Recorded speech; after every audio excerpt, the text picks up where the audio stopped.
Hi, I'm Jay Seidel from the Habra Journal, and I'm here with Rose Espinoza, councilwoman for La Habra, and we're going to talk about her candidacy and re-election for the November election. Rose, thanks for joining me. Well, thank you for inviting me. Well, first question, what made you want to run for re-election, and can you explain some of your qualifications? Well, as you know, I am a council member, have been a council member now since 2002.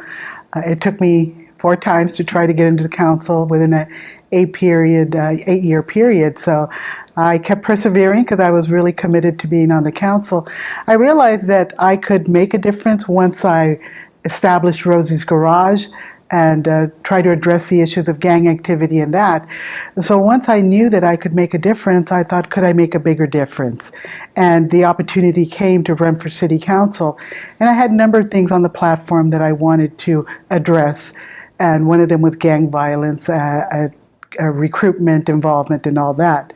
And so that was in 2000, when I won the seat in 2000. Why I want to now is because there's still some items on my platform, such as the redevelopment of La Habra Boulevard. That is a complex issue. That takes more than I ever thought it would take. But there was opportunities to trigger it, to make it happen more than wait till I'm termed out. And so I thought, let's go ahead and run for city council. It's the revitalization of La Habra Boulevard. We're actually probably going to turn the corner on that, and I'm very, very excited about that opportunity, and I want to continue that. And the qualifications, of course, that I have been on the council since 2000. I've been mayor on numerous occasions, 3 occasions. I have now years of experience on the city council, and I work well with the staff and my colleagues on the council. So I would like to continue to work this time around and run for re-election and hope that I can continue the work that I started.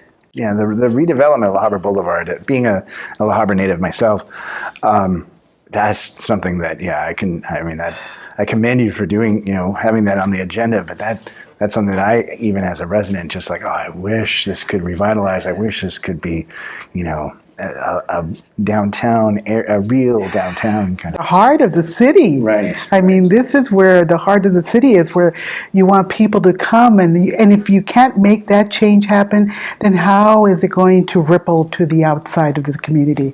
So that's where the core of my platform is, and I believe that we're going to be able to see some change happen there. So I want to hang around to make that change happen. That kind of segues into my other question is, especially being on the city council for as many years, where do you see La Habra now, and where do you kind of see it going? Well, I see it now as, like I said, turning the corner. It's an intersection. It's an intersection with promise for the future. As you know, a while back, the only tool we had to change and revitalize any part of the city was the redevelopment agency. For whatever reason, the Governor Brown decided to dissolve all these redevelopment agencies, which was probably around 385 agencies plus throughout California. I mean, this redevelopment agency tool was in place since World War II. And it's like, why now? Why are we dissolving it? So for whatever reason, he did.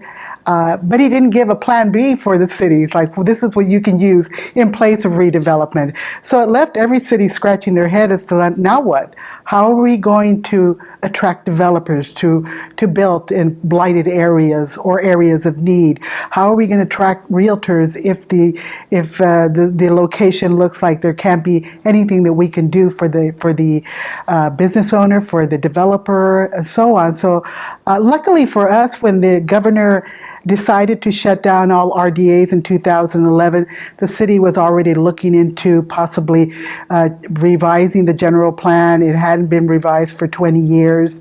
And it was an interesting component to me because I didn't know much about the general plan. And when they decided, I volunteered to be on the GPAC, the General Plan Advisory Committee, because I wanted to know more of what does this general plan encompass. So the GPAC was part of that group, the Planning Commission, the City Council, and the most important part, which I think is the community. because the community is going to be living here, and whereas city staff may live outside the city, but these are the people that are going to enjoy whatever decisions we make. And so that we had numerous workshops. It took 3 years, almost 3 years, to have regular meetings and have the input, and finally have it approved in 2014. So with that, as soon as we had signed and approved it, the following week developers started calling the city, inquiring because zoning had taken changes in places that they're interested in now, which involved multi-family, multi-use, and that was a great thing. Excited me to know that developers were actually interested. The Economic Development Division had gone out there and tried to attract businesses as well, to give them the highlights and tell them the opportunities at the city that they would have in the city of La Habra. Well, with this is our now RDA tool, if you will, to be able to help our community to entice them and to have them come out. And I think now you're seeing that change take place via Whittier Boulevard with the housing there, Beach Boulevard there as well, Kaiser Permanente that's coming in, and soon enough the City Hall that will be moving across the street, and the townhouses that are coming in. So I'm glad the general plan is the roadmap to the future. I mean, this is the future of the plans that decision makers will be looking at well after I'm gone from the city council. It's a plan that is going to focus on the future 20, 35 years out. That's why it's called the General Plan 2035. So I think that we're going to leave a good plan for the future decision makers to look back and see what they can do with it. And that kind of gets into one of my other questions is, with all the housing developments that are coming in, a lot of people are excited about it. Some people are concerned about it because increased traffic and that kind of thing. One of the things is there is some, while there are housing developments coming in, there are some empty commercial lots. And I know there's limitations because of redevelopment agency not being there, what city council can do, but if and when you're reelected, what would you do to help? I mean, as much as you can to help maybe revitalize some of these commercial areas in La Habra. Yeah, well, as you know, one of the council members started an ad hoc committee to go out and see the needs of the business owners, and hopefully from that we'll be able to see what we can attract as far as development. But like I said, the general plan, I mean, that is a good opportunity for us to, and the Economic Development Division has gone out to conferences, shopping center conferences and all, to be out there and expose themselves and connect with the developers and connect with businesses to attract them to our city, and again, give them the highlights and the opportunities we have in our city. So that'll continue as well. I mean, I think the staff is doing as much possible, but sometimes we have to think out of the box, and it would be great to have feedback as well. My idea, as I said, La Habra Boulevard is where my passion is. But what I would like to see now more of is more al fresco dining, eateries out there. I can see one actually, and I'm hoping that a realtor will pick this up and say, hey, that may be a possibility. But an al fresco dining there on the corner of La Habra Boulevard and Harbor, where the old Birch Ford location is, and not have it all concrete, but mature trees that are canvassing the area, that cover the shade, provide the shade, and people can eat outside, which will encourage families to come out and eat. They can walk from their home of residence, and they can bring friends and have little meetings out there. I mean, that's the kind of things that I want.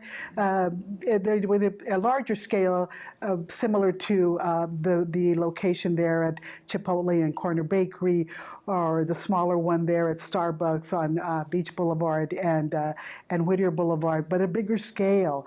I'd like to see those kind of locations and possibly have, music happening in those locations. It's a quality of life, the well-being of the entire community, and I would like to have more of those. What I'd also like to have is to have on La Habra Boulevard mainly, but it could possibly happen in other locations, where you have the businesses on the first floor and living quarters on the second floor, where we could have college graduates live, because God knows they probably don't want to mow the lawn or do anything like that, and it would be a good location to keep the downtown vibrant. But those are the kind of things, it's more small, small businesses. So I'm hoping that we can, with this zoning that has taken place, to be able to attract those kind of individuals.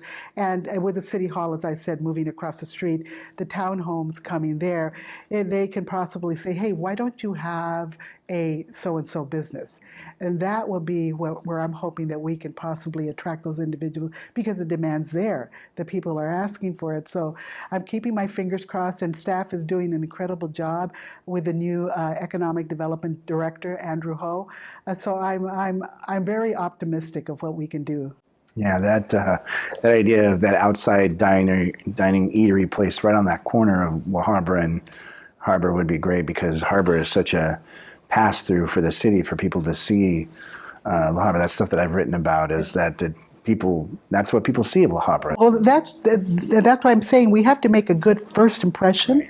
I mean, that's what people leave with, and it concerns me a lot when people come to City Hall or the library, the fire department, the police department, of the first impression we're giving. So it really, really has to work, that we all have to roll our sleeves up and make this happen. And I'm hoping that I can be part of that beginning to make it happen. But it is a complex issue, but I'm thinking now with the rezoning and the general plan that more developers will come in.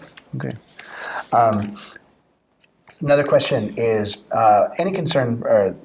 any city is concerned with public safety, and that's always something, keeping residents safe and reassured and everything. Recently, we've had a couple burglaries at Central Drugs, and there's been a slight increase in property theft and concern in the neighbors. If reelected, what would you do to help kind of address those concerns, or at least help let the residents know La Habra's a safe community? Yeah, first of all, that burglary, they did catch those individuals that were burglarizing. It's my understanding they were burglarizing other cities as well, and through the collaboration of the police departments, they were able to catch those suspects that were doing all this havoc. Another thing that I think has contributed to it is probably Prop 47 that has released individuals who have drug addictions to heroin, cocaine, and all those that are no longer a felony if they use those drugs, but now it's just a misdemeanor. And so they're out and about. They still have the habit. They still need funding to be able to supply, to use those drugs. So we're probably going to see those individuals too.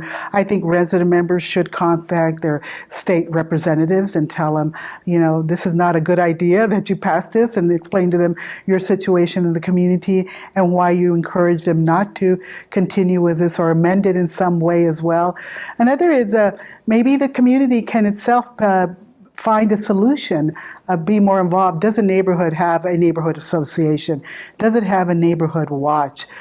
Is there something that they can do? Because I know that when I had the issue that I had in the 90s, I quickly went to other people and tried to figure out, can you help me? What can you do? Or do you know of any way that this can be solved? And there was one particular gentleman that told me one time, and his genre was, if you're going to plead it, get ready to lead it. And it seemed like, okay, so it's going to come back to me, that maybe I am part of the solution and can figure a way of helping and resolving this issue.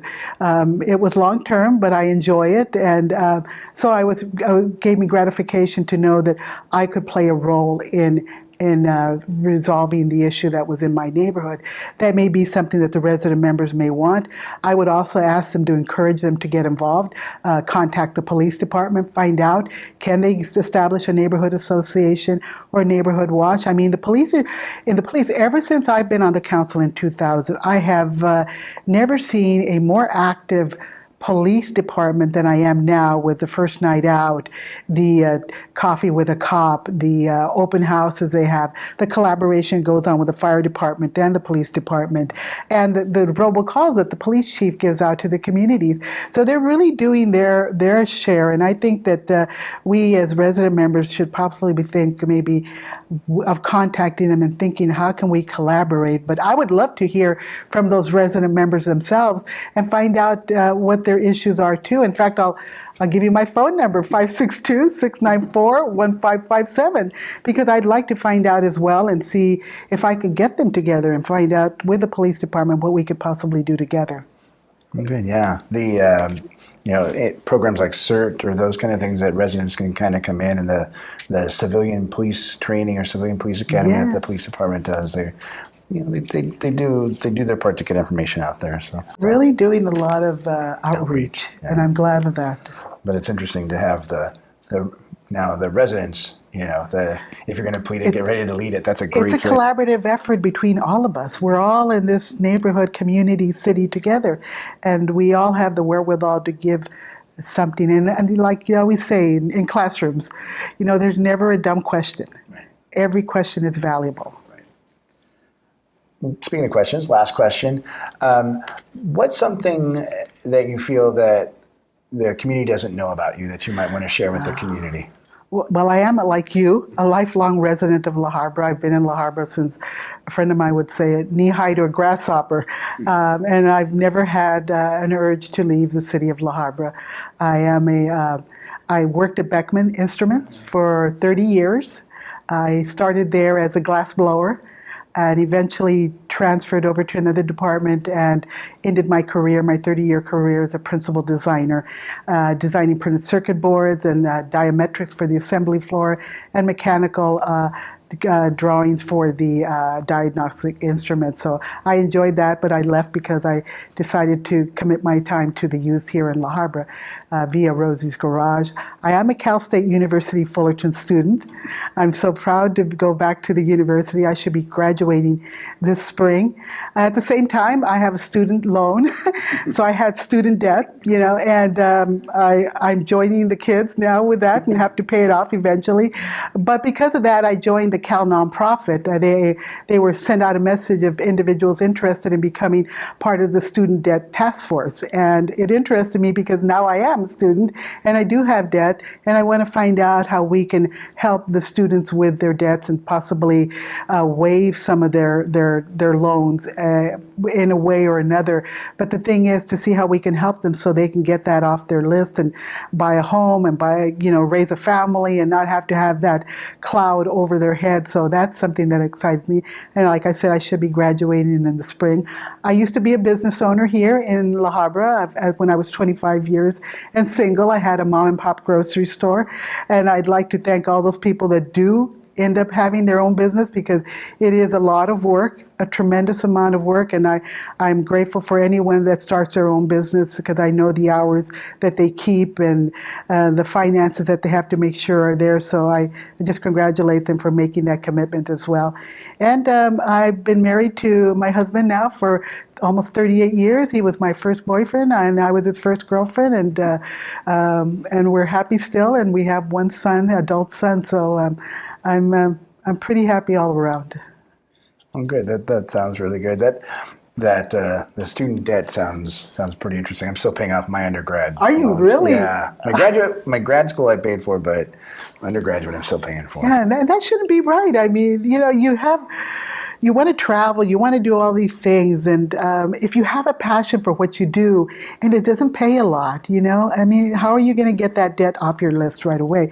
That's one of the things that I noticed, that if a student, and I may be wrong, but that's what I understood, if a student works for a nonprofit and while working for a nonprofit makes 120 payments regularly, that there will start being they will start waiving the cost of whatever student loan they have. So I'm interested in finding out more about that. I've been working in a nonprofit, 25 years, but I don't have the student loan now until now. So I don't think I'll be old enough to work another 25 years, but it's an opportunity to provide to the students as well. Interesting. Yeah, interesting. Well, Rose, that's all we have time for, and thank you for joining us here, and good luck with the election in November. Thank you very much. I appreciate it. Thanks a lot. Thank you.